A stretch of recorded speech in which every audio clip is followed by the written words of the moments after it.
I think from several aspects. One of the aspects is that you might imagine that the landowner would get some amount, well, the landowner will get some amount of royalty or funding stream from that resource, and some of that funding stream might be able to be dedicated to Salton Sea restoration. IID is one of the major landowners in that area. Not the only one, but one of the major ones. The other thing that we've been looking at lately is the ability to supply energy in off-peak hours to something like we had discussions this morning about a perhaps desal that doesn't desal the water to potable water standards, but takes some of the selenium out and reduces the nutrients in the salts and use that for habitat. And so those geothermal plants could provide off-peak power for that. Finally, the geothermal plants, the footprint of them is relatively small, but it does take up exposed playa. It is an air quality mitigation measure in and of itself. So that's one of the reasons we think the renewable energy is so important. And then, from a more global perspective, we have a bit of a problem with carbon and CO2 in the atmosphere, and geothermal is probably, from that perspective at least, one of the most benign power sources there is. If I may add one footnote to the geothermal, because of its reliability and its 24/7 base load, it does not require a backup to an intermittent supply as some of the other renewable portfolio standards. Often that backup supply is natural gas powered. So from a global policy standpoint, if a state is intending to lower its greenhouse gas load, adding natural gas burning to the atmosphere is probably not the way to go. From an economic standpoint, California is purchasing that natural gas to the tune of about $8 billion out of state. This is a tremendous flow of revenue that could be invested locally to build our own industries like geothermal. Keep that money at home. $8 billion, we could almost fix the Salton Sea 1 year with that amount of money we're spending on natural gas for intermittent backup. Question? I stepped out for just a little bit, so I want to make sure that I didn't miss something. But we talked a little bit about the financing, and prior to coming here, I was a financial advisor, so I often think that things in terms of accounting. And so I think of assets versus liabilities, and all the talk seems to be about the Salton Sea as a liability. And yet there's tremendous resources that are there as well, and it could be a tremendous asset that is greater than its liabilities. And I'm glad that you talked a little bit about that. Knowing that I've been here in this capacity as an assembly member for 7 months, and having lots of conversations about the Salton Sea, people would ask me, "What's your plan?" And I've restrained myself to give my plan, because the last thing that needs to happen is another elected official gets elected, and then all of a sudden I want my plan to be in place. The Salton Sea and the Salton Sea Authority and the locals through the structure of the Salton Sea Authority has done a lot of work and have studied this. And there doesn't need to be another plan, somebody else's idea. But in some of the backup information here, it says the Salton Sea Action Plan will be completed in the summer of 2016. I know you also talked about a document that will be done here at the end of this month, is my understanding.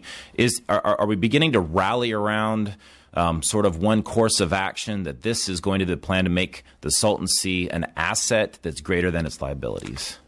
I'll start. Yeah. I think that's exactly what we're trying to do, and we're trying to do that in stages or phases because we've simply run out of time. If we'd started this 10 years ago, we could do it differently. But this incremental approach is not a full-scale restoration, and it's not meant to be, but it is something that I think in general everyone agrees with. The question was asked earlier about C2C. There's all these other kinds of plans, and one of the things that's always held us up is the silver bullet syndrome, where we're looking for this absolute solution to the Salton Sea, and it isn't there. So we need to move forward with things like this. We've heard some really good plans lately from the Salton Sea Authority from that restoration.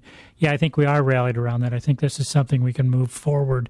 Mr. Cordova mentioned the funding issue, and there's always that issue, but we can probably fix that too. I'm fairly confident. So yes, I think finally we're all pulling in the same direction. We've all got slightly different ideas of what it might look like when we're all done, but we all know that we've got to do it.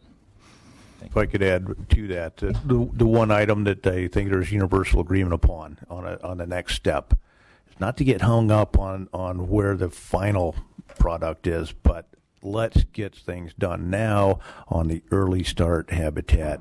Let's start impounding that water in the wetlands and preserve those areas and cover that dust now, because we can do it. Let's do it. All right. Thank you very much. Good question. Thank you for being part of this conversation. Gentlemen, I know you've probably done this presentation 100 times, if not more. And I can only sense and imagine the level of frustration at times, perhaps, that we're just repeating some of the same things over and over. But I would hope that you, as many others in the district and up here, feel that there is some momentum behind some of the efforts that are taking place. And so thank you for your leadership on this issue and thinking about really the people who will be affected, have been affected already, and will be affected by inaction or slow action to addressing this issue. So thank you for joining us. Thank you. Thank you. Thank you. The next panel, we have two presenters. We have Kim Delfino, California Program Director for Defenders of Wildlife, and Juan Altamirano, Associate Director of Public Policy for the Audubon, California. Welcome.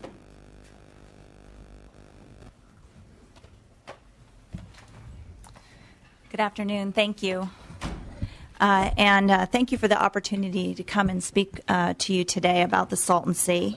My name is Kim Delfino, and I'm the California Director with Defenders of Wildlife, and I've worked on the Salton Sea now for 12 years. I always tell people this, I measure my time of working on the Salton Sea by my son, who's 12, because I was pregnant when the QSA was being negotiated, so it's very easy to tell how long I've been working on things. I want to talk a little bit. I think you've heard already about why the Salton Sea is so significant from fish and wildlife and a public health perspective. And Juan, I'm sure, will elaborate more on the issues involving birds. So I want to spend the time that I have here to talk about how we move forward so that the sea does not threaten water security, wildlife conservation, or public health after 2017. Because while a lot of times people talk about the sea in terms of it being this huge problem that and conundrum and impossible to solve, the reality is that it's actually in many ways not that hard to deal with some of the issues we have. We just have to focus and spend the time and get the work done. We still have, even when the water transfers in full effect, 700,000 acre feet of water flowing into the sea. That's a large amount of water to deal with to try to achieve some of the objectives that the locals have talked about in terms of stabilizing shoreline, having reservoirs, providing fish habitat for birds, providing shallow water habitat, and covering exposed playa. But the issue is that we have a very short period of time to sort of line up those projects. We put forward a letter, and when I say we, I meant the Pacific Institute, whom you've already heard from because they've worked quite extensively on this issue. Audubon, Sierra Club, and Defenders of Wildlife wrote a letter to the task force that the governor assembled. This was back in May. And we outlined 5 major goals that we thought that any final plan from the state should encompass. And they're fairly no-brainer goals, but I'll articulate them here. 1 is protecting public health by controlling the dust. 2 is using the water that we have flowing into the sea efficiently. 3 is protecting species abundance and diversity by creating and preserving habitat. 4 is being timely, and lastly is being cost effective, because we don't have an unlimited amount of money available to us to provide these solutions. And I want to go into some additional detail. The first is that, and I think this is fairly evident from the conversation we've had here today, the solution at the sea, the success of the sea can occur in phases. And one phase shouldn't preclude a longer-term plan. And what we need to start to do now is implement near-term or immediate projects, which I would say are the Department of Fish and Wildlife and Department of Water Resources Species Habitat Complex. The ground needs to be broken, and those projects have to move forward. aggressively. It looks like the permitting is done and they'll be able to start moving on that. The Red Hill Bay project is absolutely essential because that's a shallow water project. And I think that given the experience that we have with Owens Lake and the type of plan that came together there in terms of controlling dust and providing habitat, a lot of that was shallow water habitat. So we need to ground truth those projects and make sure that they actually work out there. And then the next piece of this, which is absolutely critical and which is less formed, I think, is this sort of midterm set of projects. And that would be expanding beyond those two projects that I just talked about and lining up this pipeline. And I think that the Imperial Irrigation District's master planning document that they talked about, the Salton Sea Restoration and Renewable Energy Initiative, is a really good place to start. A lot of us sometimes call that the incremental plan because it's sort of lining up these types of projects to hit the ground as soon as possible in order to deal with habitat, air quality, and reduce lag time. And then while that's being implemented, the stakeholders can continue in the discussion about longer terms and larger solutions. I don't think any one of these types of phases is an impediment to a longer term and bigger solution like what was discussed in terms of creating the infrastructure finance district. That's a big, what they're talking about there is a bigger plan. That's going to take a little more work and time. But I don't think we should be holding up on the pipeline of projects while we're trying to figure out that other larger piece. We need to be moving forward aggressively because the more that we slow down on these interim projects, the bigger the problem is going to be for us. And frankly, I think if we don't get projects on the ground aggressively in the next 5 years, the whole region is going to be destabilized. And you've heard the testimony already about that. I think that the other thing that has to happen, and this was something that was discussed, is working on permit streamlining. I'm not a big fan of streamlining, talking about streamlining, because in the environmental community, when you start talking about streamlining, it means shortcuts and not doing the job right. What I'm talking about is putting together permitting schemes that will allow these projects to move forward quickly, programmatic documents, bringing things together and trying to, setting up systems where the federal and state governments and agencies are working together closely so that you're not having to finish your CEQA document and then do your NEPA document and then do your 404 permit and then you bring it all together into one coordinated effort. And that leads me to another set of recommendations, which is credible governance of all of this. The MOU was discussed. We made a recommendation of a federal-state MOU being signed. We think that's actually really critical. We have 16 months left in the current federal administration. We have some very good people over in the Department of Interior who are focused on this. Jennifer Gimbel has been tasked with the Salton Sea in the Department of Interior. We think that there is an opportunity to lay out a framework between the federal and state governments so that permitting could be laid out, staffing could be laid out, and funding can be laid out between the agencies. And then we also think that, and Kaylee can talk about this, is, hopefully getting that Salton Sea czar, or however we want to term the person at Resources, that funding for that position was made available in the budget that was just signed by the governor, getting that position filled as soon as possible. We'd also say that that Department of Fish and Wildlife and DWR should have budget change proposals put in place so that they have staff that are 100% focused on getting the permitting done for this pipeline of projects. Right now, you have over at the Department of Fish and Wildlife maybe a couple of staff people that are juggling 25 other tasks in addition to dealing with the Salton Sea. That's not how you're going to get things done quickly. And then, I think we made the recommendation of reviving the Salton Sea Council. And I think what we're talking about there is creating a forum where all of the interest groups can come together to talk about this longer-term plan on how it's going to come together and be funded. And the Resources Agency could take the lead in coordination with Salton Sea Authority on something like that. And then finally, funding. Funding is going to be really critical here because you can get all the permits in the world pulled together and all of the great ideas done, but if you don't have the money to actually do it, that's going to be really a big problem for us. And so what I would recommend, and we've talked to the Resources Agency about this, and I think that obviously the legislature has a huge role to play here, and that is getting the state obligation money issue worked out in the next budget so that the there's $475 million in that pot. $225 million is really available for the 3 projects that are out there, San Joaquin River Restoration, Central Valley Refuges, and Salton Sea, working something out among the parties so that that money is apportioned out and defined on how that money should be rolled out when the grant process is put together. And I think, and also talking about how a certain amount of that money could potentially be used to facilitate the permitting, so that because that's going to be a big part of the cost too, is paying for the permitting. And so I think those issues need to get worked out as well. So, I mean, I guess my parting comment is that while the sea, like I said, while the sea has been a conundrum, the reality is it's actually something that we can fix, and we can look at past examples on how to do it. It's just a matter of having the state aggressively focus and move forward in a timely way.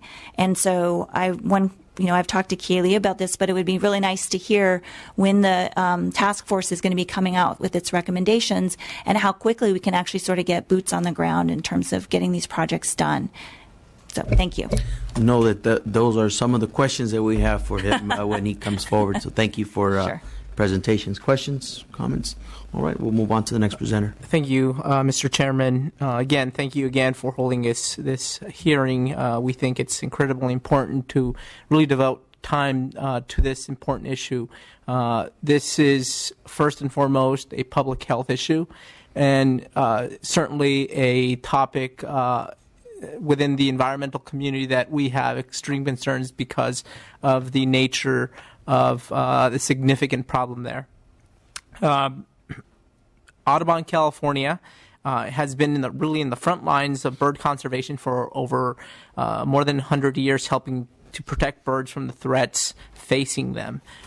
We believe birds are a crucial component of healthy natural systems where they serve as pollinators, predators, scavengers, and seed dispensers, and really engineers in riparian, wetland, and coastal habitats.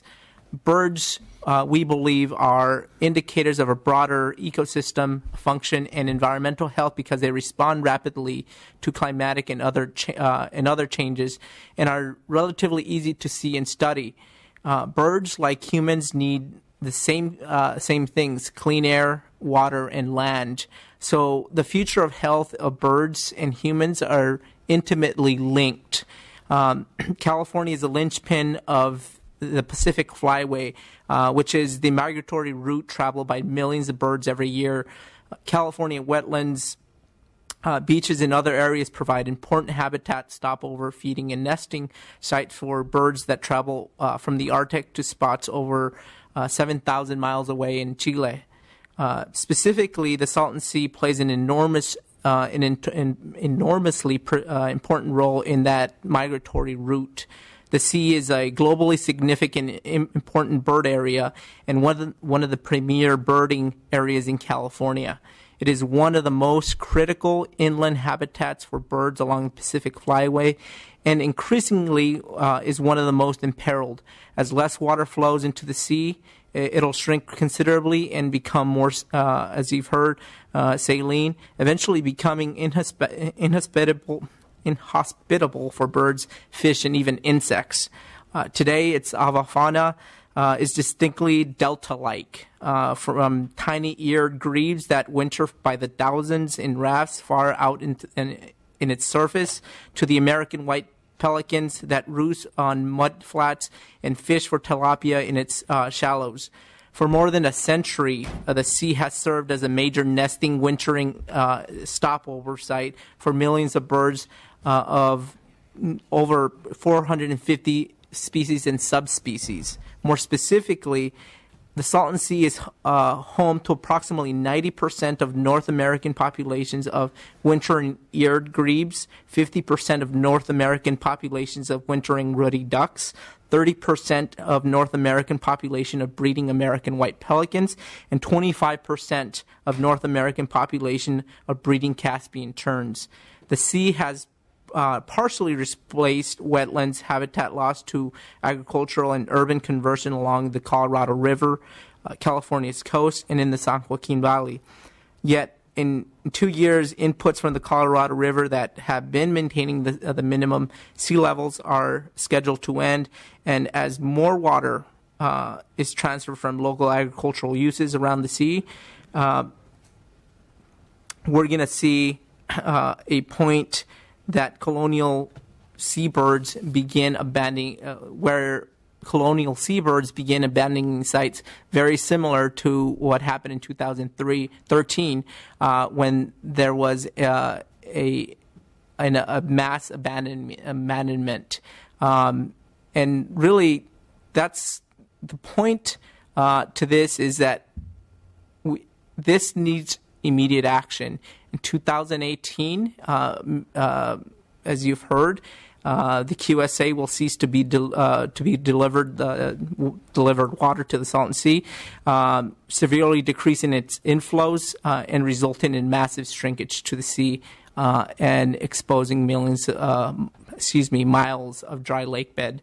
And as a result, we're going to be looking at thousands of acres of shoreline and open water habitat, and ultimately the eradication of fish and bird that depend on that sea.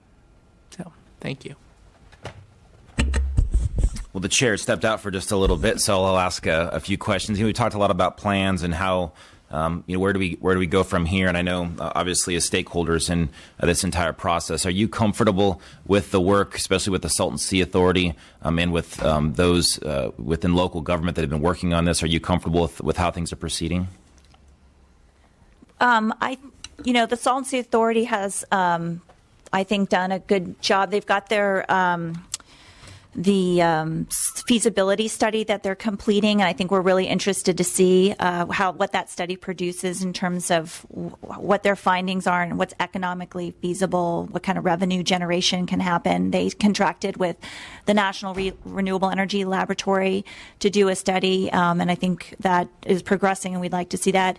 I guess this IID, of course, has been very invested, which is not terribly surprising given the fact of the role that they play in the water transfer, plus they own a lot of the land that's going to be exposed.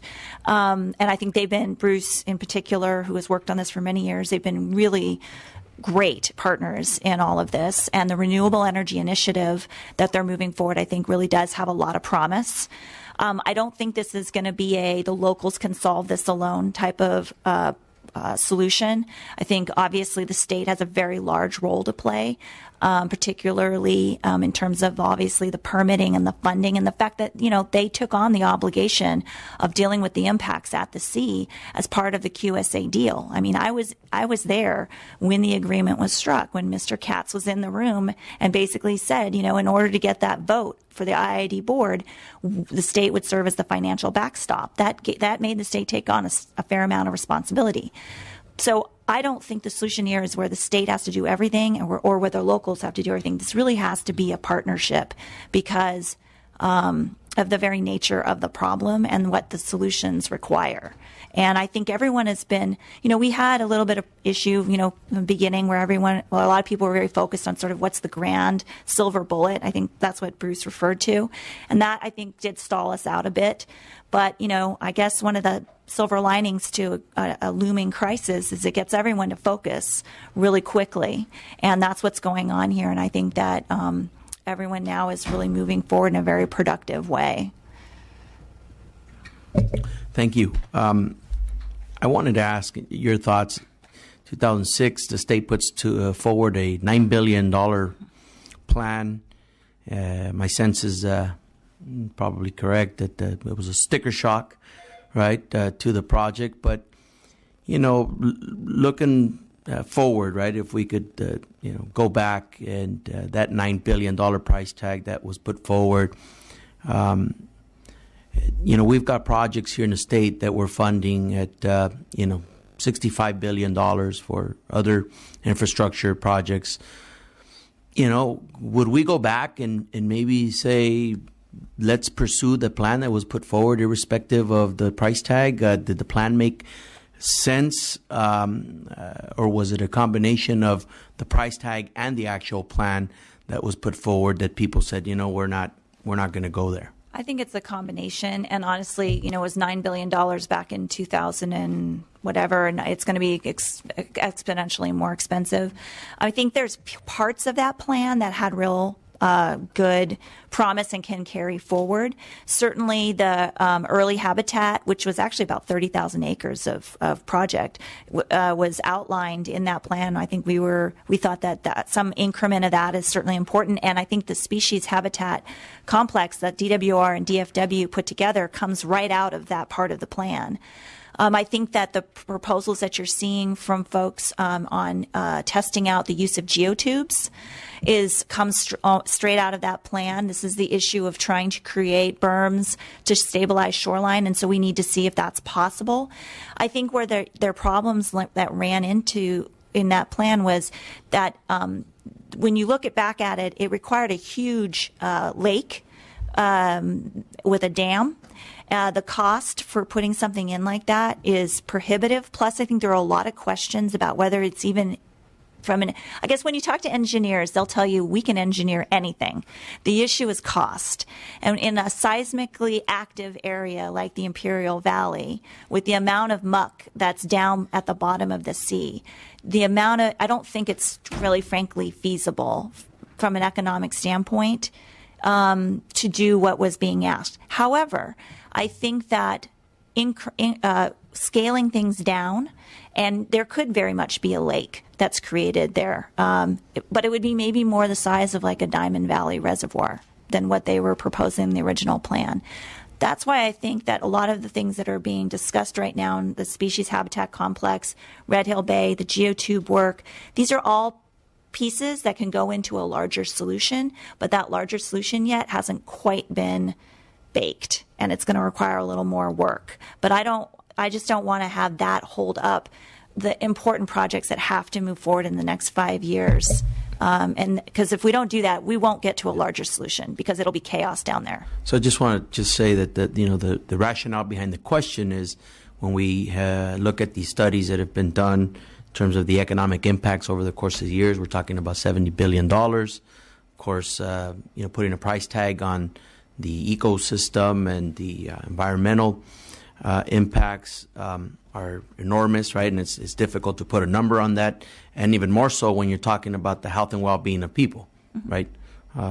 What formula do you use and quantify and say it is equivalent to or not? So that's the rationale behind asking the question. If we would have pursued a $9 billion project, then would that have been the least of the expensive options before us, right? I understand your question, and I ask myself that a lot. If we had actually come together and managed to start moving forward several years ago on the bigger solution, maybe we'd be in a better place. But unfortunately, it's kind of coulda, shoulda, woulda, and we're stuck where we are now. But I think we can learn lessons from what happened there and why things got held up.